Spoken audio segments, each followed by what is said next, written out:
Si j'avais compris ce principe beaucoup plus tôt, j'aurais vraiment gagné du temps dans ma vie. Je vais vous dire de quoi il s'agit dans quelques instants. Bienvenue, c'est Renaud. Vous voulez améliorer ou transformer votre vie? Eh bien, vous avez raison et en plus, vous êtes au bon endroit. Je vous aide grâce à mon expérience, mais surtout grâce à des méthodes qui sont simples et efficaces, ainsi que des études qui sont scientifiquement prouvées. Alors, juste avant de commencer, pensez simplement à vous abonner, à activer la cloche de notification. Comme ça, vous recevrez régulièrement tous mes conseils pour améliorer votre vie dès maintenant. Alors, le but n'est pas de changer notre nature, mais de changer nos comportements afin qu'on arrive à s'améliorer un petit peu chaque jour davantage. Et ça, ceux qui changent la donne, ils vivent selon ce qu'on appelle leurs valeurs, leurs propres valeurs, ils restent eux-mêmes, c'est-à-dire authentiques. Le problème, c'est quand on essaye d'être quelqu'un d'autre, c'est-à-dire qu'on essaye de jouer un rôle qui ne nous convient pas à nous spécialement, mais qui convient à notre entourage, à ce qu'on attend de nous. Alors, on va réussir en décidant d'apprendre par nous-mêmes et ne plus attendre que ça nous soit appris par les autres. S'attendre à des choses différentes dans notre vie en effectuant toujours les mêmes actions, eh bien, c'est tout simplement impossible. C'est pour cette raison qu'il est presque obligatoire de se mettre dans des situations qui parfois sont inconfortables, mais qui nous permettent d'évoluer parce que sinon, rien ne se produit. Alors, notre avenir ne dépend pas de notre passé. Mais ce qui est sûr, c'est que si on continue à faire ce qu'on a toujours fait, évitablement, notre avenir il sera à l'image de notre passé. Le bon changement consiste donc à modifier nos comportements, nos habitudes et par la même occasion, certaines fois, nos fréquentations pour qu'on arrive à s'arracher de notre monde actuel. On ne doit pas se laisser trop porter par la vie facilement. On doit bien évidemment certaines fois passer à l'action. On doit modifier nos pensées qui vont à la suite changer nos émotions et on doit modifier nos habitudes qui vont changer notre comportement. Encore une fois, ceux qui changent la donne, ils ont compris que le travail il consiste à faire émerger en eux qui ils sont réellement. Ils arrivent à faire remonter en fait tout ce qui est enfoui profondément entre eux, mais que à cause de leurs fausses croyances ou de leur filtre également, ils n'arrivent pas à les faire émerger. Alors ça paraît simple, mais forcément c'est pas facile et évidemment ça demande en même temps un petit peu de courage et forcément de la vulnérabilité. Ça demande de faire un effort, un travail sur soi pour savoir ce qu'on veut réellement dans la vie. Ça demande aussi d'accepter qu'on va forcément échouer plusieurs fois et qu'on va devoir recommencer. D'ailleurs, j'ai fait une vidéo spécialement sur l'échec. Ensuite, on associe par erreur trop souvent la vulnérabilité à la faiblesse, alors que c'est tout le contraire, parce qu'il faut du courage pour arriver à s'exposer, à faire des choses qu'on ne maîtrise pas tout à fait au début.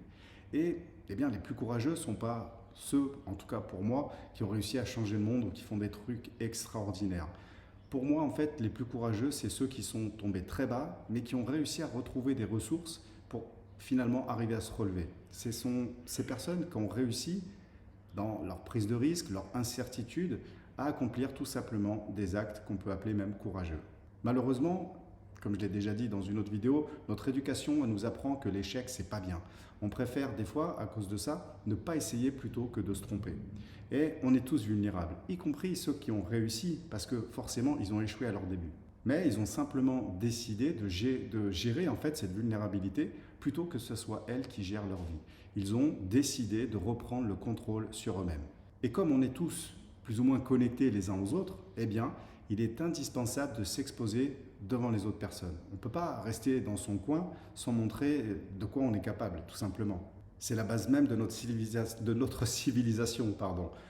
Les artistes, ils vont montrer leur création, les sportifs, ils vont montrer leur exploit, et les architectes, leur création, bref, même les chefs, ils vont montrer leurs recettes. Et c'est un petit peu moi, en tout cas personnellement, ce que j'ai appliqué en publiant mon livre et en créant cette chaîne YouTube pour commencer. C'était des domaines qui étaient complètement étrangers pour moi, j'ai donc dû sortir de ma zone de confort une fois de plus et me lancer. Bon, alors ce qui est sûr, c'est que j'ai pris vraiment du plaisir à réaliser en tout cas mon livre et maintenant de réaliser ces vidéos que je partage avec vous. Et ça m'a rappelé que le processus, il est important, il est beaucoup plus important que le résultat final. Bon, maintenant, je vous avoue que je suis content si mon livre vous plaît et que si mes vidéos vous plaisent. On mesure donc notre vulnérabilité à la quantité de courage qu'il faut pour se montrer, être vu, quand on ne contrôle pas tout à fait le résultat final. Je vais donc vous parler maintenant de la nécessité de comprendre notre personnalité.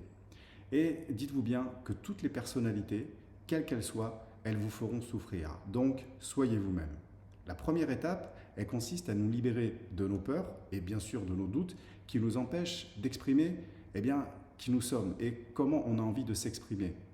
On veut tous une personnalité qui n'est pas influençable et on commence alors à devenir plus fort. On va se créer, malgré tout, dans ce cas-là, des fois, un autre esclavage qui peut, lui, nous priver de notre liberté. C'est-à-dire qu'à vouloir nous améliorer constamment, on peut tomber dans le piège de l'insatisfaction permanente.